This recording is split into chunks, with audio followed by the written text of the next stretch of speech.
आज हम पढ़ेंगे निदान पंचक विज्ञान। इस विषय के अंतर्गत हमारा आज का पहला टॉपिक है डिफरेंस बिटवीन रोग एंड रोगी परीक्षा। रोग एवं रोगी परीक्षा में अंतर। रोग एवं रोगी परीक्षा में जाने से पहले हम जानेंगे कि परीक्षा है क्या।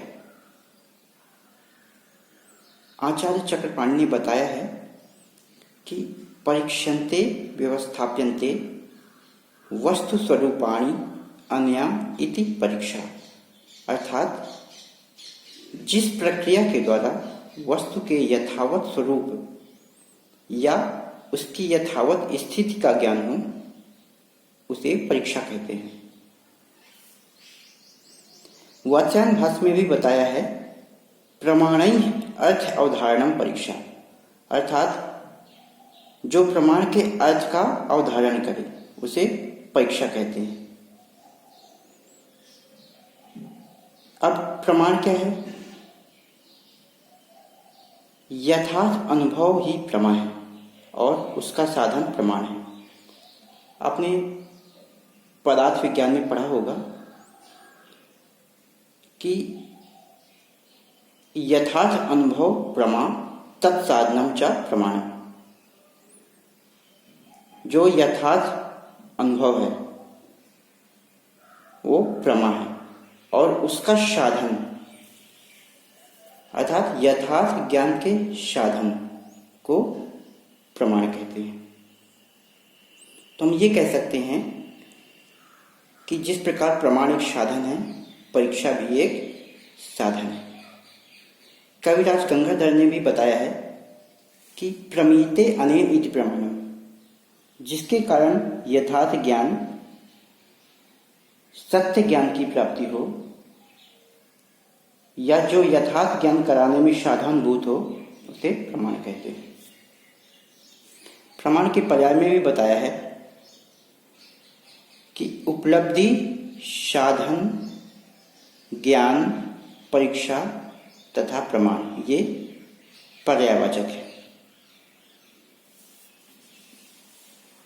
आचार्य सुश्रुत ने प्रमाण शब्द के लिए विज्ञानोपाय शब्द प्रयुक्त किया है। विज्ञानोपाय अर्थात ज्ञान के उपाय। समानार्थी में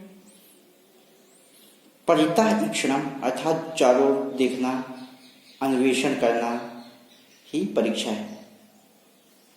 तो इस प्रकार हम ये कह सकते हैं कि परीक्षा एक साधन है जिसके कारण किसी भी विषय का ज्ञान प्राप्त किया जाता है। अब परीक्षा का प्रयोजन क्या है? हम परीक्षा क्यों करते हैं? तो चरक विमान 8 में बताया है कि परीक्षास्तु खलु प्रयोजनम प्रतिपत्ति ज्ञानम। परीक्षा का प्रयोजन प्रतिपत्ति ज्ञान है। अब ये प्रतिपत्ति क्या है? तो उसी अध्याय में आचार्य चरक ने बताया है कि प्रतिपत्ति नाम यो विकारो यथा प्रतिपत्ति व्यस्तस्य तथा अनुष्ठान ज्ञानम। जिस रोग की आयुर्वेद शास्त्र में जिस प्रकार की उत्पत्ति, लक्षण आदि बताए गए हैं उसे उसी प्रकार जानकर तद अनुकूल चिकित्सा का विधान करना प्रतिपत्ति कहलाता है।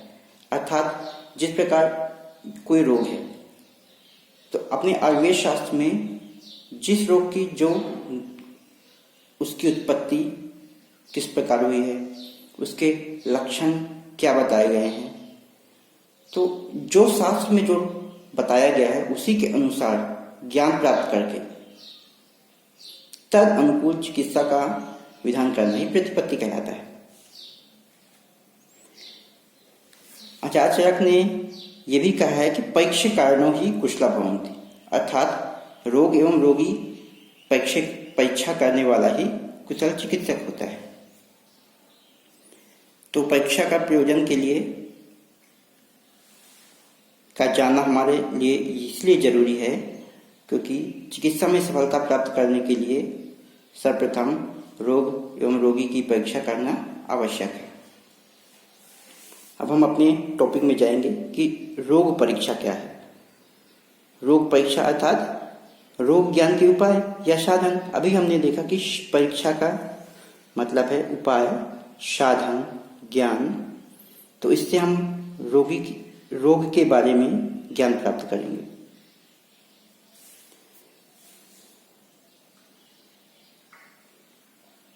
आचार्य चरक ने विमान स्थान 4 में 3 प्रकार के साधन बताए हैं, उपाय बताए हैं। उन्होंने कहा है कि त्रिविधम खलु रोग विशेष विज्ञानम भवति तद्यथा आप्तोपदेश प्रत्यक्षम अनुमानम च इति। अर्थात रोग के ज्ञान के उपाय, साधन या प्रमाण 3 हैं। वो हैं आप्तोपदेश, प्रत्यक्ष तथा अनुमान। ये जो 3 साधन बताए गए हैं, ये रोग एवं रोगी परीक्षा दोनों के लिए ही किया जाता है। अर्थात रोग एवं रोगी परीक्षा, इन दोनों का ज्ञान इन 3 साधनों के द्वारा, 3 परीक्षाओं के द्वारा होता है। इनमें भी ये कभी तीनों एक साथ मिलकर रोग का ज्ञान कराते हैं, कभी 2 और कभी 1 से ही रोग का ज्ञान होता है।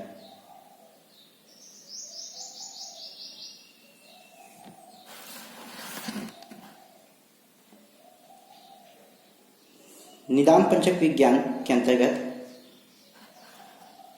जो रोग परीक्षा में बताया गया है कि निदानम पूर्व रूपाणि उपसयस तथा संप्राप्तिश्च इति विज्ञानम रोगाणाम पंचधा स्फुटम। मनोनिदान 1 में इस श्लोक का वर्णन किया गया है।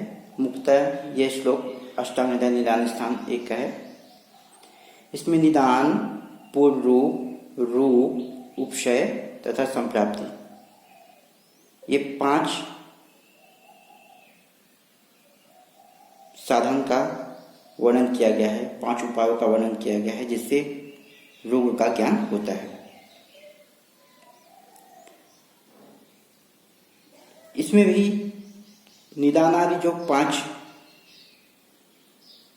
ज्ञान के साधन हैं, वो व्यस्त रूप से अर्थात एक ही एवं समस्त सम्मिलित रूप में व्याधि का ज्ञान कराते हैं।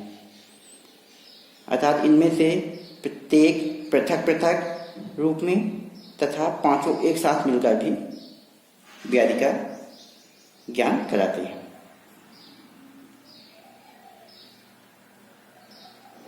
अब जब एक साधन से ही ज्ञान की प्राप्ति होती है, तो फिर अन्य साधनों की क्या आवश्यकता है। तब आचार्यों ने बताया है कि निदान आदि में से किसी एक के द्वारा व्याधि का ज्ञान हो जाने के उपरांत भी अन्य निदान उपायों के द्वारा उसी व्याधि का ज्ञान पुनः किया जाता है। इस प्रकार किया हुआ ज्ञान कदापि मिथ्या नहीं होता।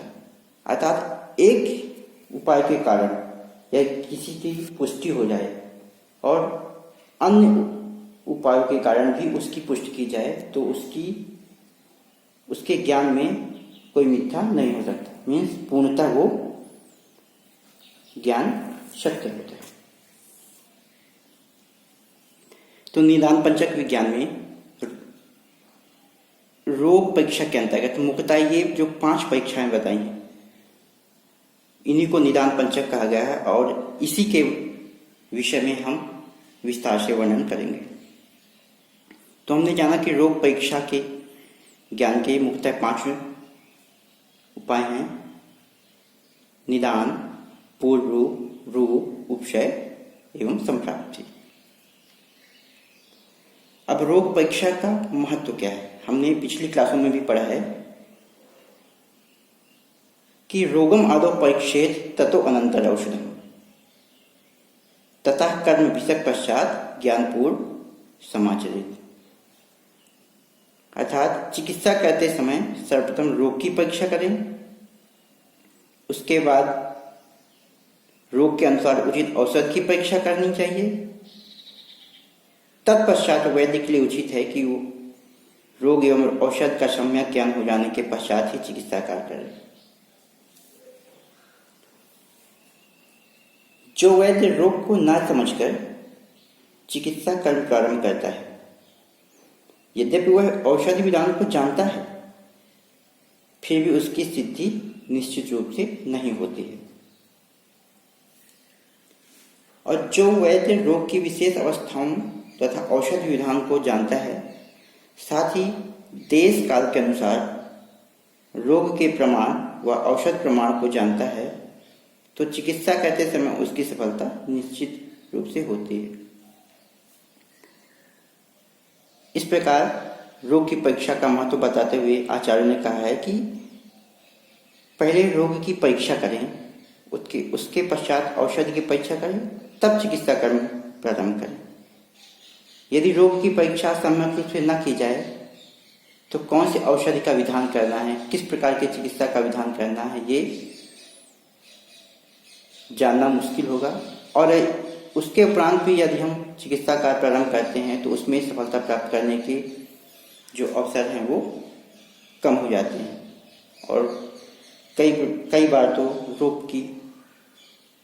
रोगी की मृत्यु भी हो सकती है। इसलिए रोग की परीक्षा का एक विशेष महत्व है। तो गाइज़ यहाँ पे हमारा कंप्लीट हो गया रोग परीक्षा। नेक्स्ट वीडियो में हम देखेंगे रोगी परीक्षा। तब तक बने रहिए हमारे चैनल के साथ। लाइक, कमेंट और सब्सक्राइब करना मत भूलिएगा। कोई भी डाउट हो तो आप हमें कमेंट करके बता सकते हैं। तब तक के लिए धन्यवाद।